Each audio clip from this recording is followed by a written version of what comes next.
The downfall of Roy Hibbert. Well, let's get right into it. So many. Oh my gosh. So many. If young Metro don't trust you, I'm gonna shoot you. I done made sacrifices. I So many sacrifices. straight up. I done gave up so much free time, knowing time.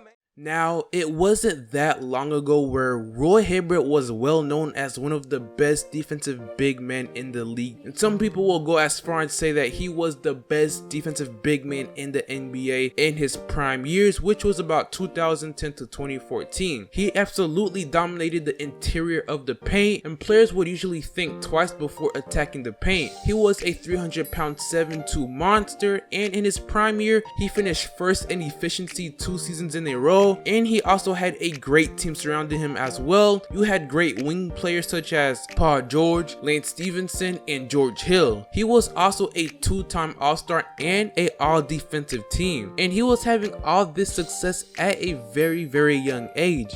But what happened?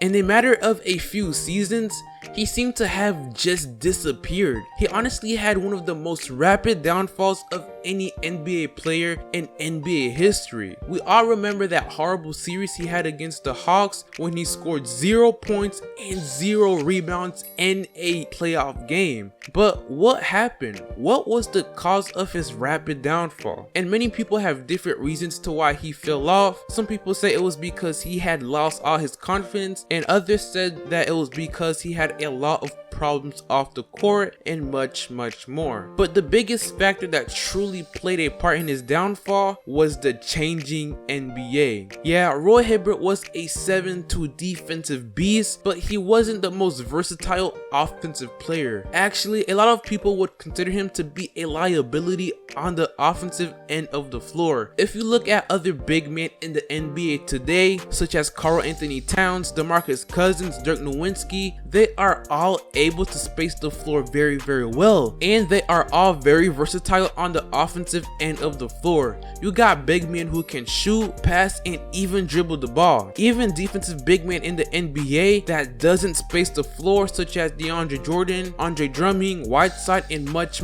more, they are still very athletic and explosive and quick, and Roy Hibbert just wasn't any of these things. Also, defensively, he just seemed to have lost it. He wasn't that great of a rim protector like he used to be in his heydays. He also averaged less block shots, and you can also put in the argument that it was because of his teammates as well. After being traded from the Indiana Pacers to the LA Lakers, he had to play alongside players who were washed up, and he had to play alongside rookies such as Larry Nance Jr. and D'Angelo Russell, and he just didn't fit their system very well like he did in Indiana. And the same thing can be said about him when he played in Denver. But one way or another, his career would have came to an end sooner or later. His playing style just doesn't fit the playing style of the NBA anymore. You got centers who are able to space the floor very well and handle the ball. One of Roy Hibbert's best weapons, which was the mid-range game, is just not being utilized anymore. So yeah, you can pinpoint his downfall to many different reasons, but the biggest reason is because of how much the NBA big man position changed and how fast. And that's why you see certain big men in the NBA today struggling to play. For example, Dwight Howard. Dwight Howard is not a natural big man in today's era. It's just the effects of the changing NBA hit Roy harder than it did Dwight. But yeah, let me know what you guys think about this in the comment section below, and please leave a like if you enjoyed, and don't forget to hit that subscribe button and share. But with that said, I hope you guys have an amazing day, and I will see you all later. Peace.